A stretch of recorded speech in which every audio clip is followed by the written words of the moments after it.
नमस्कार बच्चों, कैसे हैं आप सब। आज हम बात करेंगे बीएससी फर्स्ट ईयर के फर्स्ट सेमेस्टर के फिजिक्स सब्जेक्ट के बारे में। इसमें जो हमारा पहला यूनिट है वो है वेक्टर अलजेब्रा। क्या है बच्चों? Vector algebra.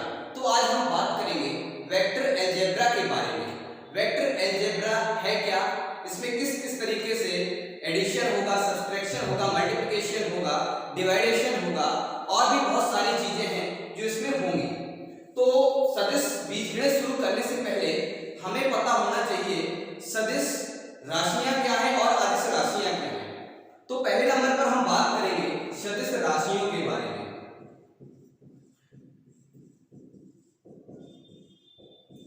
सदिश राशियां किन्हें कहते हैं? ऐसी राशियां, वे राशियां जिनमें परिमाण के साथ साथ दिशा भी होती है, क्या कहलाती हैं? सदिश राशियां कहलाती हैं।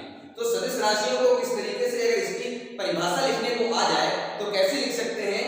वे राशियां जिनमें परिमाण के साथ साथ दिशा की आवश्यकता होती है, उन राशियों को सदिश राशियां कहते हैं। जैसे एग्जाम्पल, जैसे बल। बल क्या है बच्चों? बल बराबर क्या होता है? द्रव्यमान गुणे त्वरण। F = m × a। बल बराबर द्रव्यमान गुणे त्वरण। तो द्रव्यमान क्या है? एक हमारी वैल्यू है। द्रव्यमान क्या है? हमारी एक वैल्यू है। तो ये क्या हो गया? परिमाण हो गया। और ए क्या है? ए में क्या है? ए में दोनों चीजें, एक तो परिमाण भी है और उसके साथ साथ डायरेक्शन भी है कि किस दिशा में हमारा त्वरण लग रहा है। तो इसलिए ये क्या हो गया? बल क्या हो गया हमारा? एक सदिश राशि हो जाती है,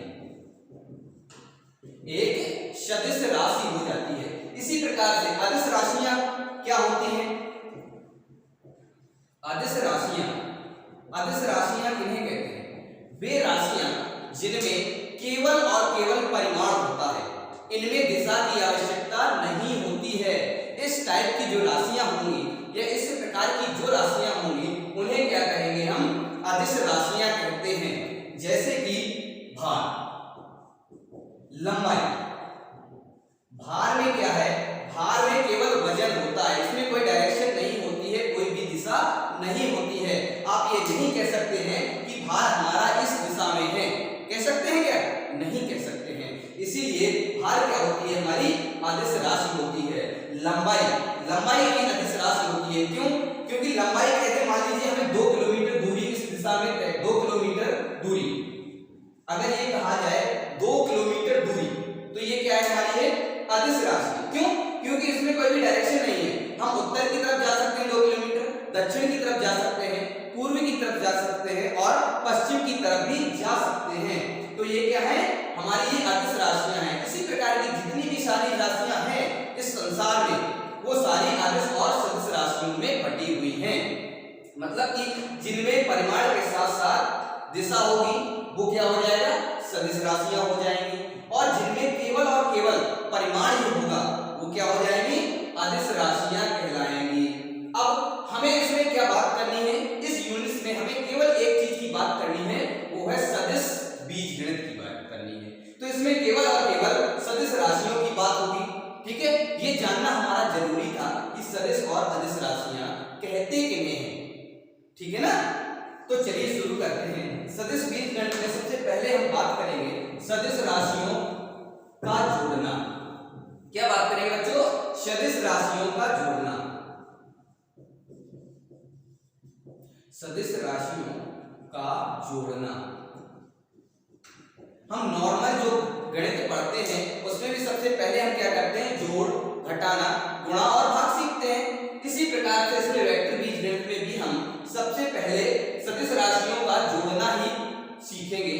कैसे इनको जोड़ते हैं? क्या हम इनको नॉर्मल गणित की तरह ही जोड़ते हैं या नॉर्मल बीजगणित की तरह जोड़ते हैं, या फिर हम कोई इनकी और अलग से टेक्निक्स है जिसको हम उस प्रकार से इसको जोड़ सकते हैं? तो चलिए हम देखते हैं। जो सदिश राशियों का जोड़ना है, तो सदिश राशियां क्या कहलाती हैं? जिनमें परिमाण के साथ साथ दिशा होती है।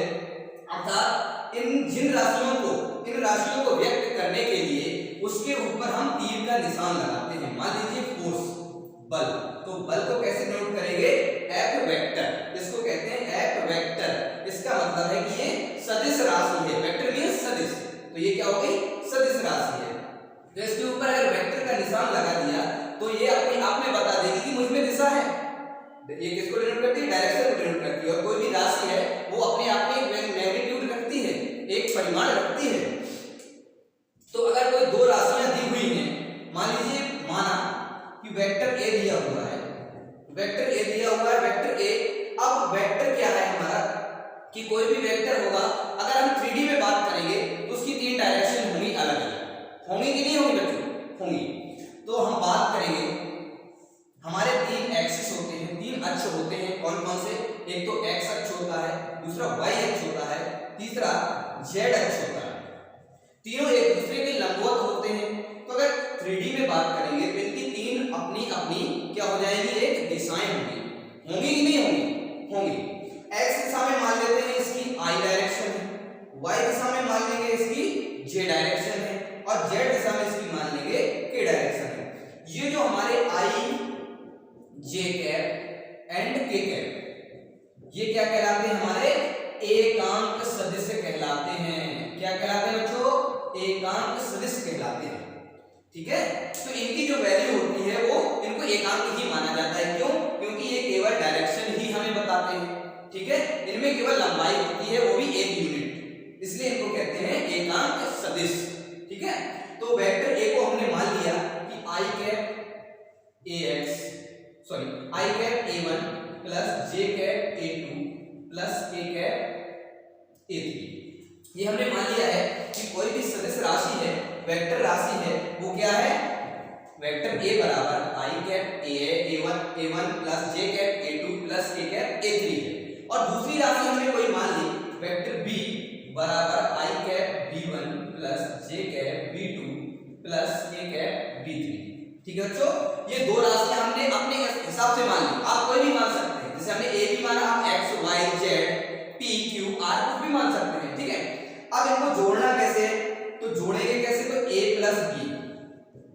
प्लस बी करेंगे तो क्या हो जाएगा? आई कैप a1 प्लस जे कैप a2 प्लस के कैप a3। ठीक है, प्लस आई कैप b1 प्लस जे कैप b2 प्लस के कैप b3।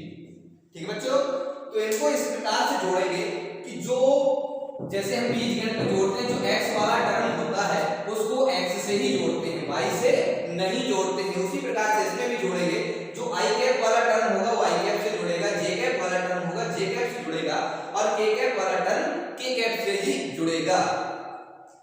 तो vector a plus vector b is equal to I cap a1 plus a2 plus J cap b1 sorry a1 plus b1 a2 plus b2 plus a cap a3 plus b3। ये इसका जो addition आएगा वो ये आएगा। इसका एक प्रकार और है, हम ट्रायंगुलर रूप में कैसे इसको ऐड कर सकते हैं। अब मान लीजिए, ठीक है, हमें दे दिया गया, क्या दे दिया गया कि a1 i j के फॉर्म में नहीं दिया होगा, कोई भी फॉर्म ट्रायंगुलर फॉर्म दे दिया या बेस फॉर्म में दे दिया हमें। ये वेक्टर a दिया, उसने क्या दिया? वेक्टर a दे दिया। अब यहां पर एक वेक्टर b दे दिया। क्या दे दिया? वेक्टर b दे दिया। अब इसका पूछ रहा है कि एडिशन बताओ, तो एडिशन क्या होगा? अगर इसको इससे ऐड कर देंगे और इसकी डायरेक्शन ये हो जाएगी, तो ये जो हमारा होगा ये क्या होगा? a प्लस b वेक्टर कहलाएगा। क्या कहलाएगा?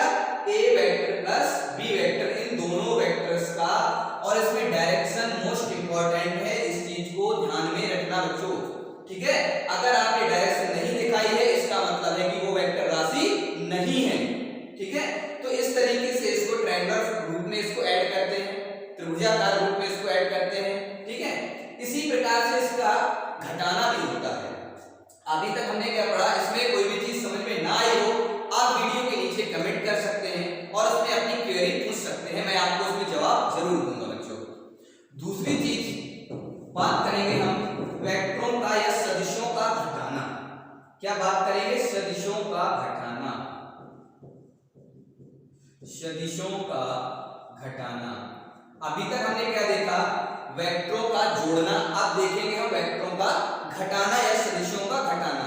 तो जिस प्रकार से हम बीजगणित में वेक्टर्स का तो बीजगणित में हम कोई भी चर या अक्षर को जोड़ते हैं और घटाते हैं, उसी प्रकार से इसमें भी जो सदिश राशियां हैं वो जुड़ती और घटती हैं बच्चों। तो जैसे हमने जोड़ में देखा, एडिशन में देखा, उसी प्रकार से हम सब्सट्रैक्शन में भी देखेंगे, घटाने में भी देखेंगे। तो अगर मान लें हम कि कोई भी एक वेक्टर ए ये है और वेक्टर बी ये है, क्या है, वेक्टर ए ये इस दिशा में है और वेक्टर बी इस दिशा में, ये दोनों एक दूसरे के अपोजिट डायरेक्शन में है। क्या है बच्चों, एक दूसरे के अपोजिट डायरेक्शन में। अगर जब भी दो राशियां अगर एक दूसरे के अपोजिट डायरेक्शन में होती हैं तो उनके बीच में क्या होता है, घटाना होता है। वो क्या होती है, एक दूसरे को घटा देती है या कम कर देती है। तो क्या हो जाएगा, इसको अगर इससे जोड़ दें तो ये क्या हो जाएगा, vector a minus vector b कहलाएगा। बच्चों समझ में आया कि नहीं आया? अगर हम इसको उस तरीके से देखें, 3D फॉर्म में देखें, एकांक यूनिट के फॉर्म में देखें, तो अगर मान लें हम vector A equal to I cap A1 plus J cap A2 plus के कैप ए3 and vector B equal to I cap b1 plus J cap b2 plus के कैप b3, ये तो हमने वेक्टर्स मान लिए। अब इसको कहा गया है कि इसको घटाइए, तो हमें क्या करना पड़ेगा, घटाना पड़ेगा ना। हाँ, तो इसको घटाएंगे तो vector a minus vector b करेंगे तो क्या आएगा, i cap A1 plus J cap A2 plus के कैप ए3, इसको सब्सट्रैक्शन का निशान लगाएंगे और क्या लिखेंगे, i cap b1 plus J cap b2 plus के कैप b3। ठीक है बच्चों, अब इसमें जैसे हमने जोड़ने में किया था, जैसे बीजगणित में हम देखते हैं कि जो चर वाला जो कोएफिशिएंट होता है उसी चर के कोएफिशिएंट से ही ऐड होता है। ठीक है बच्चों, तो क्या होगा, x तो y से नहीं जुड़ेगा, ठीक है ना। इसी प्रकार से यहाँ जो i कैप वाला कोएफिशिएंट है, जो उसका कोएफिशिएंट है वो उसी से ऐड होगा। सॉरी, तो vector a minus vector b is equal to i cap a1 plus b1, sorry a1 plus b1, इसका a1 और इसका b1, सॉरी प्लस नहीं माइनस, a1 माइनस b1 ये हो जाएगा। इसी प्रकार से plus j cap a2 minus b2 plus k cap a3 minus b3, तो इसका जो सब्सट्रैक्शन होगा वो ये आएगा। अगर ट्रायंगल फॉर्म में देखेंगे तो क्या आएगा, ये आएगा कि अगर दोनों अगर विपरीत दिशा में है तो इनके बीच क्या होगा, घटाना होगा। अगर दोनों एक ही डायरेक्शन में है तो उनका क्या होगा, एडिशन होगा। बच्चों अभी तक जो मैंने बताया कि कितनी चीजें बताई, एक तो सदिश राशियां बताई, अदिश राशियां बताई। सदिश राशियां क्या होती हैं वो भी मैंने आपको बताया कि सदिश राशि वे राशियां जिनमें दिशा के साथ वो परिमाण के साथ साथ दिशा भी होती है वो क्या कहलाती है, सदिश राशियां कहलाती हैं। जैसे बल, वेग, त्वरण और एटसेट्रा एटसेट्रा। ठीक है, उसी प्रकार से दूसरे नंबर पर हमने बात की थी कि अदिश राशियां क्या कहलाती हैं या स्केलर क्वांटिटी क्या कहलाती है। तो स्केलर क्वांटिटी की बात करते हैं तो वे राशियां जिनमें केवल और केवल परिमाण ही होता है क्या कहलाती है, अदिश राशियां कहलाती हैं।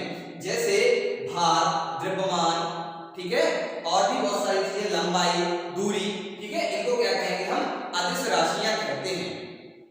इसी प्रकार से आगे हमने देखा कि जब हम बीजगणित शुरू करेंगे तो सबसे पहले जोड़ना सीखेंगे, फिर उसके बाद घटाना सीखेंगे, फिर उसके बाद गुणा करना सीखेंगे, फिर उसके बाद भाग देना सीखेंगे। ठीक है, तो सबसे पहले हमने जोड़ने की बात की। जोड़ने में हमने दो चीजें सीखी, एक तो हम 3D के रूप में देखेंगे, एकांक यूनिट के फॉर्म में देखेंगे कैसे जोड़ते हैं, कैसे घटाते हैं। फिर उसके बाद हमने देखा कि हम ट्रायंगुलर फॉर्म में कैसे जोड़ते हैं, कैसे घटाते हैं। अगर दोनों सदिश एक ही दिशा में है तो ऐड हो जाएंगे, अगर दोनों सदिश एक दूसरे के विपरीत दिशा में है तो क्या हो जाएंगे, वो सब्सट्रैक्ट या घटाना होगा उनके बीच। तो बच्चों आज का ये वीडियो कैसा लगा कमेंट्स करके हमें जरूर बताएं, और जो भी क्वेरी हो, जो भी चीज समझ में ना आई हो, आप वीडियो के नीचे कमेंट्स करें और उस पर अपनी क्वेरी पूछ सकते हैं। मैं आपको अगले दिन आपको इसका जवाब जरूर दूंगा। धन्यवाद बच्चों।